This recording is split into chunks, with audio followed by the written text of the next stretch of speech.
let me take my glasses off. I'm coming to you today from my new Nikon Coolpix camera. Hopefully the quality is better. I think I am going to take it back though and get a Canon PowerShot or something. But anyway, on to the main subject. So for those of you that have been watching me for a long time, you know that I've been struggling with my weight pretty much my whole adult life. I have 3 daughters. When my oldest, who's 9 now, when she was just a little one, I started at 220 and I made it down to 140 just through calorie restriction diet. After that I had my second one, Alana. First one's Madison. And after I had her, I tried to lose weight, didn't really work out. That's when I started vlogging in 2011. I ended up losing like 30 pounds. I was trying to lose, I think, 50, and I ended up losing like 30-ish. And then I have anxiety and depression. I gained a lot of it back and went off the rails, and my husband got deployed and all that. You can watch all those old vlogs if you want to. Well, long story short, I gained the weight back and I had a third baby. And that was in November of 2013. She's almost 2. And I've been trying since I had her to lose the weight. And I have barely been able to, I guess I've lost like 15 to 20 here and there, but going from like 215 to like 195. Somewhere in between there. I think like 193 was like the lowest I've been since I had her. Maybe it was like 190. I don't remember, but haven't really been able to break through. I've tried the regular calorie restriction to like 1200, 1300, which I've since learned is probably not enough for me. I got my Fitbit Charge HR last spring, and it was really motivating me to get up and move more just throughout my whole day. I was getting to the gym after I got Lexi, my youngest, on like a nap schedule. I was able to go to the gym, and I was there like 5-6 days a week. I was tracking what I was eating on my FitnessPal, just trying to get like a 500 to 1,000 calorie deficit a day, which you can track on the app that comes with the Fitbit. And that was going pretty well for a few months. It was going really great until June. I put my back out, and then ever since then I've just been trying to get back on the horse to get to working out and eating right and tracking my food and yada yada. Well, none of that has really fallen into place. I've had really like horrible cravings and not enough motivation to go work out, especially since my birthday in September. It's like really been totally off. So I've just tried again, and keep making mistakes and messing up and losing motivation and all these kinds of things over and over and over again. So that brings me to last week. If you follow me on Instagram, I put a little video on there that I would be starting the Whole30. There's a book that goes along with this plan. If you haven't heard of it, please Google it, please look it up. I think their website is Whole30.com. The book that the developers of this plan, have written is called, I think it starts with food. I did not read that. Didn't really read much on the website. I decided to kind of just jump right in feet first. To give you a little bit of background, the Whole30 is, they don't like it to be referred to as a diet. I'm not exactly sure what their official definition or spin or whatever is on it. But the reason that I got interested in it, and I'll tell you more about it in a second, sorry, is that, I guess this is going to be a little longer than I anticipated, obviously, but I'm trying to talk fast. I felt like I really needed to reboot my habits. I really needed to reboot my system. I needed to do something to get me out of my normal, everyday thing, and I needed to try something different. I needed to kind of start fresh, start clean, like a clean slate. I really wasn't in it to really lose weight, to be honest with you. now, since I've started, I do hope that I lose some weight, but it's more important to me that I accomplish my first goal, which is to really introduce myself back to healthy, real, clean, whole foods, to prove to myself that I could do it, to break my sugar addiction and cravings, to give myself some new confidence and new ideas with cooking and how to incorporate fruits and vegetables and everything like that into my daily routine, and to reap the hopeful physical benefits, which are, increased energy and clearer thinking and all that. Side note, I was on hormone replacement therapy for the past almost 2 years, about a year and a half, because my provider thought that I was premenopausal after I had my last baby, low estrogen. So I was on estrogen and progesterone. Now I went to go get a second opinion. She does not think that necessarily. I have yet to get blood tests. So as of right now, I'm completely off hormones. Started the same day as the Whole30. So some of the things that I'm experiencing and will experience, I'm sure, will be based on the leaving the hormones aside, and some of it's going to be based on the new foods that I'm eating. So anyway, what is the Whole30? The Whole30 is whatever I said, like a plan, diet, whatever.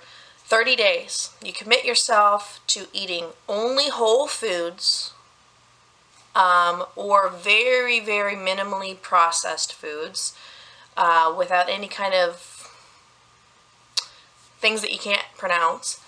No dairy, no sugar substitutes, no grains, and no legumes. So that means like no lentils, beans, peanuts, anything like that, except for sugar snap peas and green beans, I think. Yeah. So that's like, whoa! Yeah, to me it's like, started out like thinking about it was like Atkins like evil stepbrother or something, because of the no sugar and everything. But Atkins, and I've done Atkins in the past before I had my babies, and this is harder than Atkins in my opinion. But I feel way healthier, because if you've ever done Atkins or whatever, then you know you're like eating pork rinds and you're eating like all this kind of junk. But this is the healthiest I've ever eaten in my whole life. And I finished the first week, which is, yeah, my first week, days 1 through 7, wrap up. I've been keeping track of all my symptoms and everything. This is more for the hormone thing, to really see if like I needed to be on the hormones, but it was also having to do with the Whole30. So I've just been keeping track of everything, and I'm going to tell you right now, the first day was a breeze. Second day was not that bad, like as far as just sticking to it. But my energy like went boom. Hold on, my kid's here. Oh my goodness. This is why I stopped vlogging, because there's just too much stuff going on all the time in this dumb camera. It doesn't even have a light on to like let you know that it's recording, so it's like I can't even tell when it's recording. Anyway.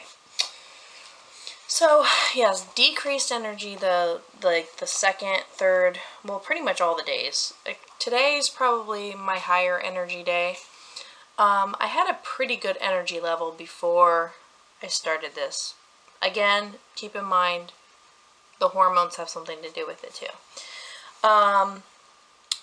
My mood has seemingly been a little bit better though. I've been, I think, less temperamental, less irritable, less agitated, although I have been more tired, more fatigued, less energy.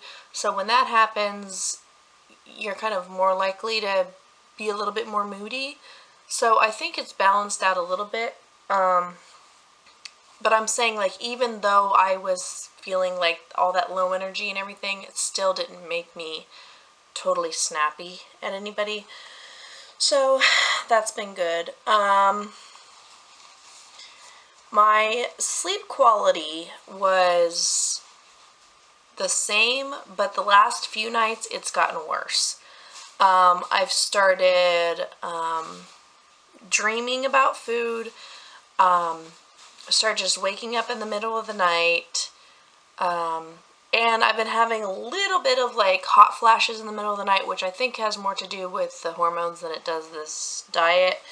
But those are kind of here and there, and they're not necessarily like night sweats.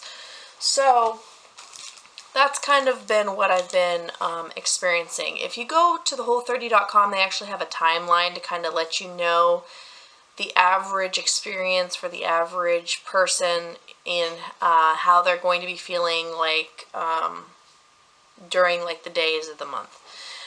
So the first day is like, oh, this is easy. The second and third day are like hangover, which I did have a headache like the second or third day, like a pretty bad headache. And again, I told you I was really, really tired.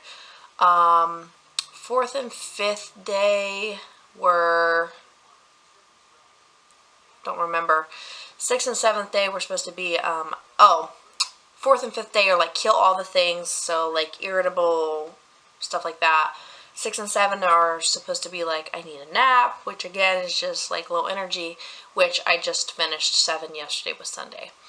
So I can attest to all that's pretty much accurate for the way that I felt, except for I didn't seem to get more temperamental on days 4 and 5. What else was I going to say? Now, days 8 and 9 are supposed to be like, my pants fit tighter or something like that. And I guess that has to do with like the bloating that you might experience, which TMI alert, if you don't want to hear TMI, then turn off the video. But I have been experiencing some digestive issues, digestive distress, if you will. Not too horrible like I'm sick or anything, but definitely it has been, let's just say, it's been loose stools. And that's just what it is, okay? And a little bit of gas. And so it's not like horrible, but definitely something that I don't want to have to experience. But I guess they say in the book that I didn't read that eating this way, it can help heal your digestive system by getting all the other stuff out of there. But in order to do that, sometimes it causes a little bit of distress in the meantime that it's trying to heal. So that's just something that a lot of people can attest to. So this day 8 and 9, which I'm in day 8 right now, supposed to have quite a lot of bloating because of this digestive stuff. So what else? My appetite and cravings. This has been, I think, the most surprising, well, the whole experience has been surprising, let's not lie, because I did not know about this whole timeline and all these, like,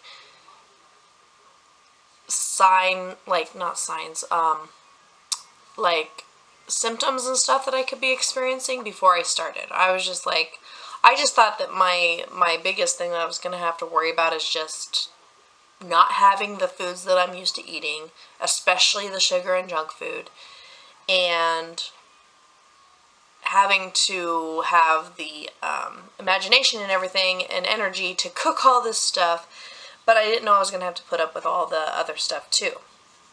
And just to let you know, they say days 10 and 11 are the hardest, which are coming up this week for me, and then the cravings and energy surge comes for a few days, and then after that you're still supposed to have high energy, but you're supposed to, not smooth sailing after day 15 or something, but it's supposed to be like, that's like the biggest time to really reap the benefits. Oh, also, because Thanksgiving is coming up, I planned this from the get-go that I wasn't going to do 30 days. I planned that the day before Thanksgiving was going to be my last day, and that I'm going to go and have my Thanksgiving dinner. And then the day after that is my daughter's birthday, so, you know, that's just what I'm planning to do. Now, if you go on their website, you read the book, whatever, they do a whole reintroduction phase where you're supposed to reintroduce these different food groups that you've taken out of your diet for the past month and really see how they really are affecting you and making you feel.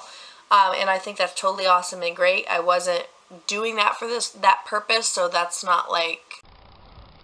Hi guys, sorry. So yeah, that other camera that I had, I took that back. It cut me off before I got my whole train of thought out. But to get back on what I was saying, those reasons weren't the reasons that I started this, so that's not of like the utmost importance to me to do. Although I think it would be best for my body to kind of ease back into those things, but you know, choosing to do this in November when I knew that I was going to be partaking for Thanksgiving and everything, maybe not the best idea in that regard, but anyway, it is what it is. So just to get back to real quick talking about my cravings and my appetite, and then I'll just wrap this up. I'm really super impressed with how wonderfully under control my cravings have been, and how much less my appetite has gotten. I think with all the junk and sugary foods that I was eating before, it was causing my blood sugar to go like this, which was causing a lot of the cravings and the appetite, because, you know, when your blood sugar crashes, like when you eat a lot of sugar and your blood sugar spikes, then your body releases the insulin and then you crash like this. And then your body is craving more sugar so that it can bring your blood sugar back up, and, you know, you just kind of do that. So I think that was part of the big problem. But like I said earlier, I'm really only eating 3 times a day, and I try to eat quite a bit so that I feel, you know, satisfied till my next meal. But even still, I mean, I haven't had that much of an appetite. And it's been slowly decreasing as the days go by as well. And the cravings have been like minuscule. Like, I don't even think about eating anything other than what I'm supposed to be eating. So far so good. I know I have more than, you know, 75% of this still left. So it's nowhere close to being over, but that's the first week recap. If you have any questions about the Whole30, I urge you to go to their website or pick up that book. And if you have any questions for me, please leave it down there. Like and comment and subscribe, and I will be updating you guys next week, and the week after that, and the week after that, and then hopefully I'll do some vlogs with my new Sony, what is this? Sony CyberShot thing. Anyway, talk to you guys later.